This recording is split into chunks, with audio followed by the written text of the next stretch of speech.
தமிழகத்தில் 17வது சட்டசபையின் முதல் கூட்டத்தொடர் காலை 9:30 மணிக்கு துவங்கியது. முதல்வர் விஜய் கோட் சூட் அணிந்து கலந்து கொண்டார். தமிழகத்தின் 17வது சட்டசபையில் பெரம்பூர் தொகுதியின் புதிய எம்எல்ஏவாக முதல்வர் விஜய் பதவியேற்றார். முதல்வர் விஜயை தொடர்ந்து தவிக அமைச்சர்கள் ஒவ்வொருவராக உறுதிமொழி ஏற்று எம்எல்ஏவாக பதவியேற்றனர். அவர்களுக்கு தற்காலிக சபாநாயகர் கருப்பையா பதவி பிரமாணம் செய்து வைத்தார். முதல்வர் விஜய் தவிக அமைச்சர்களை தொடர்ந்து திமுக சட்டசபை குழு தலைவர் உதயநிதி, அதிமுக பொதுச் செயலாளர் எடப்பாடி பழனிசாமி, திமுக எம்எல்ஏ ஓ பன்னீர்செல்வம் ஆகியோர் எம்எல்ஏவாக பதவியேற்றனர். தமிழக சட்டசபை தேர்தலில் 233 தொகுதிகளில் வெற்றி பெற்றவர்கள் இன்று எம்எல்ஏக்களாக சட்டசபையில் பதவியேற்றுக் கொண்டனர். அவர்களுக்கு தற்காலிக சபாநாயகர் கருப்பையா பதவி பிரமாணம் செய்து வைத்தார். தமிழக சட்டசபை கூட்டத்தொடரில் முதல்வர் விஜய், எதிர்க்கட்சித் தலைவர் உதயநிதி ஆகியோர் எதிரெதிர் இருக்கையில் அமர்ந்துள்ளனர். தமிழக அரசியல் வரலாற்றில் எதிர்க்கட்சி வரிசையில் திமுக மற்றும் அதிமுக உறுப்பினர்கள் அருகருகே அமர்ந்துள்ளனர். தமிழக சட்டசபை சபாநாயகராக ஜெயசிடி பிரபாகர், துணை சபாநாயகராக ரவிசங்கரும் போட்டியின்றி தேர்வாகியுள்ளனர். அதிகாரப்பூர்வ அறிவிப்பு நாளை வெளியாகிறது. சட்டசபையில் எம்எல்ஏக்கள் பதவியேற்பு விழா நிறைவு பெற்றது. தமிழக முதல்வர் விஜய் முன்னாள் முதல்வர் ஸ்டாலினை அவரது வீட்டில் சந்தித்து ஆசி பெற்றார். விஜயை ஸ்டாலின் கட்டி அணைத்து வரவேற்றார்.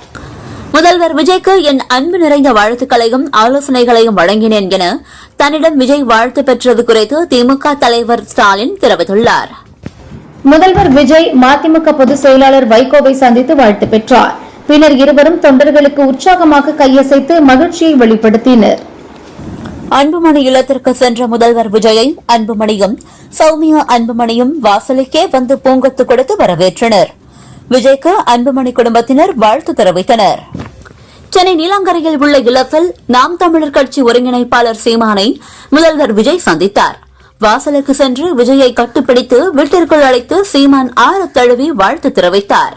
விஜய்க்கு அறிவுரை அல்ல, வாழ்த்து தெரிவித்தேன். அண்ணாதுரை வெற்றி பெற்றவுடன் எதிர்க்கட்சித் தலைவர்களை சந்தித்ததை போல விஜயம் செய்திருக்கிறார் என வைகோ தெரிவித்துள்ளார். முன்னாள் முதல்வர் ஸ்டாலினை முதல்வர் விஜய் சந்தித்தது விஜயன் அரசியல் நாகரிக முதிர்ச்சிக்கு அடையாளம் என திருமாவளவன் தெரிவித்துள்ளார். முதல்வரை முன்னாள் துணை முதல்வர் ஆரத் தழுவி வரவேற்றதற்கு வாழ்த்துக்கள், பாராட்டு என்றார். சினிமாவில் ரூபாய் 2 கோடி சம்பளம் பெற்ற விஜய் இனி முதல்வராக ரூபாய் 2.5 லட்சம் அடிப்படை சம்பளமாக பெறுவார்.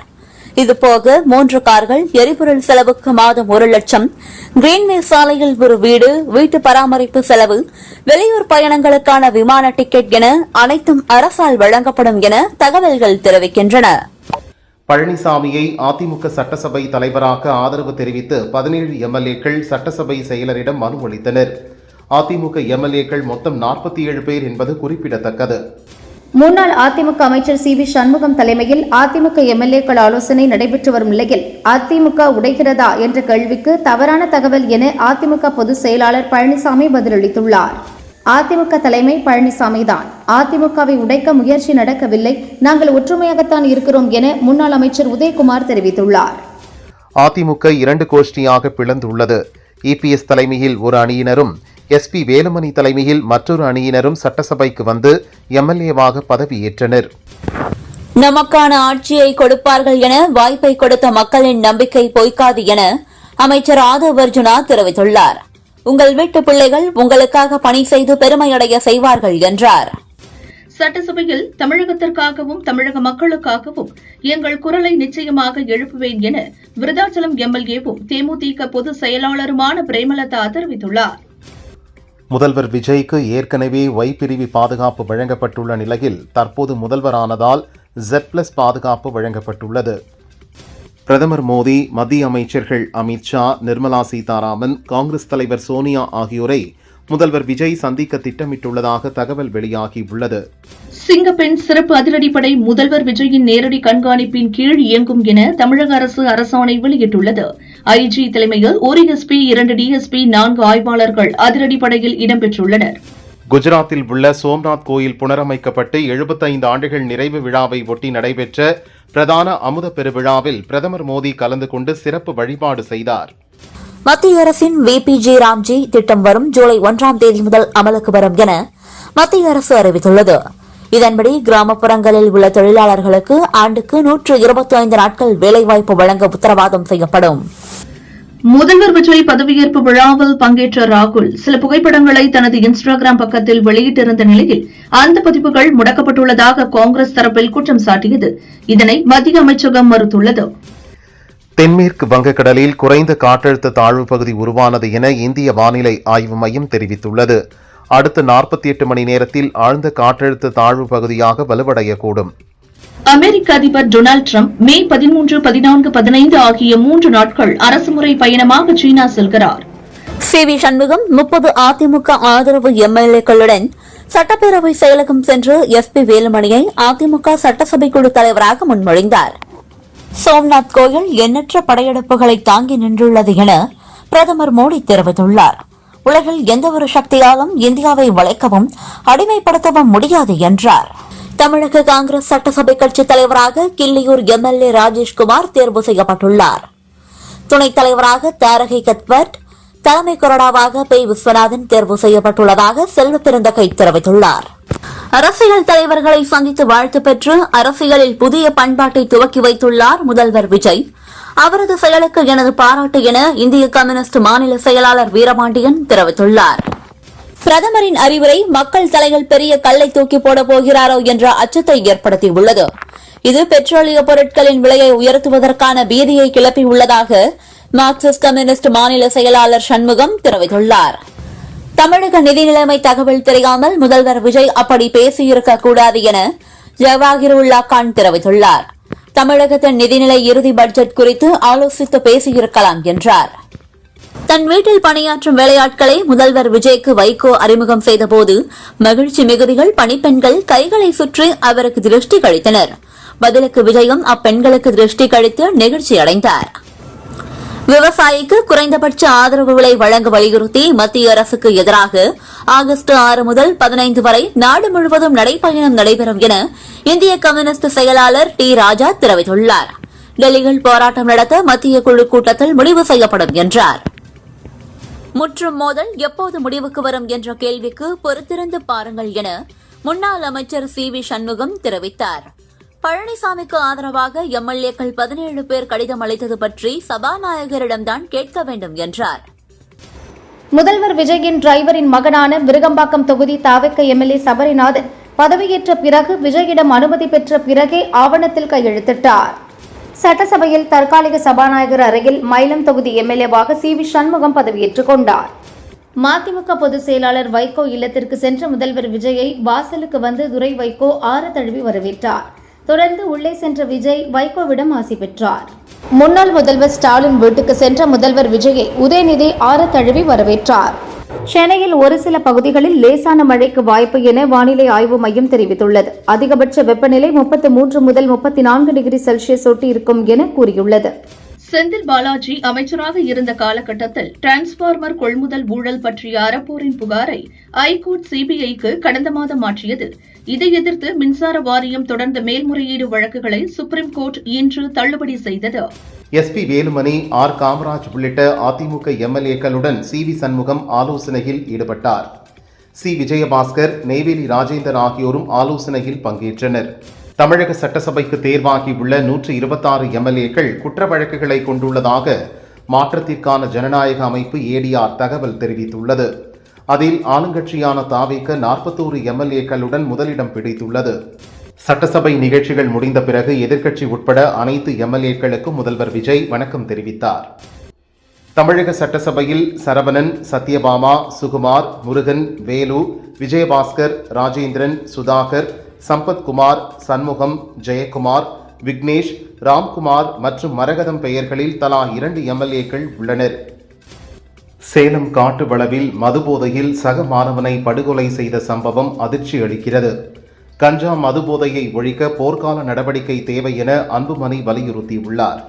சட்டசபையில் சேலம் தெற்கு தொகுதி எம்எல்ஏவாக உறுதிமொழி கூறி பதவியேற்றுக் கொண்ட தமிழன் பார்த்திபன் பொறுப்பேற்ற பின் முதல்வர் விஜயை பார்த்து சல்யூட் அடித்தார். சட்டசபைக்கு செல்வதற்கு முன் தேர்தலில் தான் பெற்ற வெற்றி சான்றிதழை திமுக தலைவர் ஸ்டாலினிடம் வழங்கி உதயநிதி வாழ்த்து பெற்றார். அவருடன் திமுக எம்எல்ஏக்கள் கே.என். நேரு, சேகர்பாபு உள்ளிட்டோரும் வாழ்த்து பெற்றனர். சட்டசபையில் தாவேக பெரும்பான்மையை நிரூபிக்கும் போது தேமுதிக ஆதரவு அளிக்காது என்றார் பிரேமலதா. திமுகவுக்கு தான் ஆதரவு அளிப்பேன் என தெரிவித்தார். பன்ருட்டி அதிமுக எம்எல்ஏ மோகன் சட்டசபையில் இன்று பதவியேற்றார். அப்போது அங்கிருந்த ஜெயலலிதா படத்தை வணங்கி கதறி அழுதார். சட்டசபையில் கொளத்தூர் தொகுதி தாவேக எம்எல்ஏ VS பாபு முதல்வர் விஜயை கட்டி அணைத்து நன்றி சொல்லிவிட்டு எம்எல்ஏவாக பதவியேற்றுக் கொண்டார். தேமுதிக பொதுச் செயலாளர் பிரேமலதா முதன்முறையாக எம்எல்ஏவாக பதவியேற்றார். பின்னர் முதல்வர் விஜய்க்கு வணக்கம் வைத்தபோது அவர் எழுந்து நின்று பிரேமலதாவுக்கு வணக்கம் சொன்னார். விசிக தலைவர் திருமாவளவனை முதல்வர் விஜய் நாளை சந்திக்கிறார். ஆதரவு தெரிவித்த கட்சித் தலைவர்கள் தவிர மற்ற தலைவர்களையும் சந்திக்க உள்ளார். திருப்பத்தூரில் ஒரு ஓட்டு வித்தியாசத்தில் வெற்றி பெற்ற சீனிவாச சேதுபதிக்கு எதிராக பெரிய கருப்பன் தாக்கல் செய்த மனுவை ஹைகோர்ட் தேதி குறிப்பிடாமல் ஒத்திவைத்தது. பரமக்குடியில் திமுக சார்பில் வென்ற கதிரவன் சட்டசபையில் எம்எல்ஏவாக பதவியேற்றதும் உதயநிதியை புகழ்ந்து கோஷம் எழுப்பினார். மரபு மீறி கதிரவன் நடந்து கொண்டது அவையில் சலசலப்பை ஏற்படுத்தியது. தமிழகத்தில் 17வது சட்டசபை கூட்டத்தொடரில் திமுக முன்னாள் அமைச்சர்கள் செந்தில் பாலாஜி, சேகர் பாபு, KN நேரு, ரகுபதி ஆகியோர் அடுத்தடுத்து எம்எல்ஏக்களாக பதவியேற்றனர். விருத்தாச்சலம் தொகுதியில் வெற்றி பெற்ற தேமுதிக பொதுச் செயலாளர் பிரேமலதா முதன்முறையாக சட்டமன்றத்திற்குள் நுழையும் போது தரையை தொட்டு கும்பிட்டு உள்ளே சென்றார்.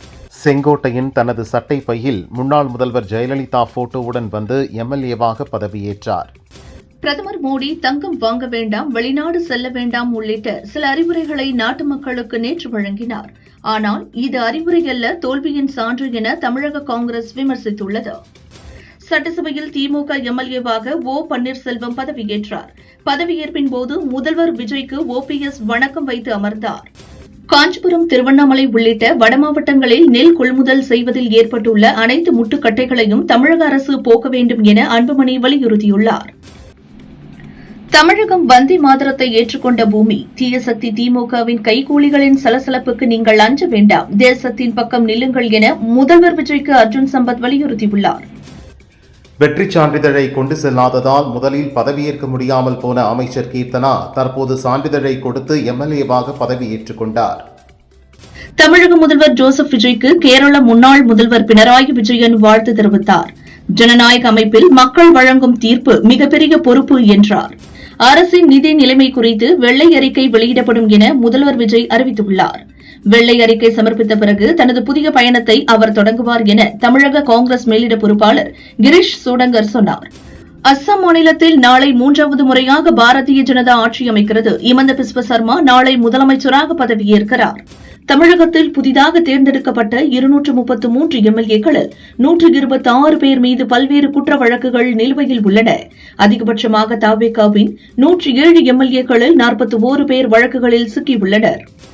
சேலம் அருகே மதுபோதையால் ஏற்பட்ட தகராறில் மாணவர் ஒருவரை சக மாணவர்கள் கத்தியால் குத்தி கொலை செய்துள்ளனர். இப்படியான கொலைக்கு அடிப்படை காரணமான போதைப் பொருட்களுக்கு நிரந்தர முற்றுப்புள்ளி வைக்க வேண்டும் என டிடிவி தினகரன் கூறியுள்ளார். அதிமுக பொதுச் செயலாளர் எடப்பாடி பழனிசாமி ஒப்புதல் இன்றி சட்டசபை அதிமுக குழு தலைவராக SP வேலுமணி தேர்வு செய்யப்பட்டுள்ளதாக கூறப்படுகிறது. வளிமண்டல சுழற்சி காரணமாக தென்மேற்கு வங்கக்கடல் பகுதியில் நாளை குறைந்த காற்றழுத்த தாழ்வு பகுதி உருவாக வாய்ப்பு இருப்பதாக வானிலை ஆய்வு மையம் அறிவித்துள்ளது.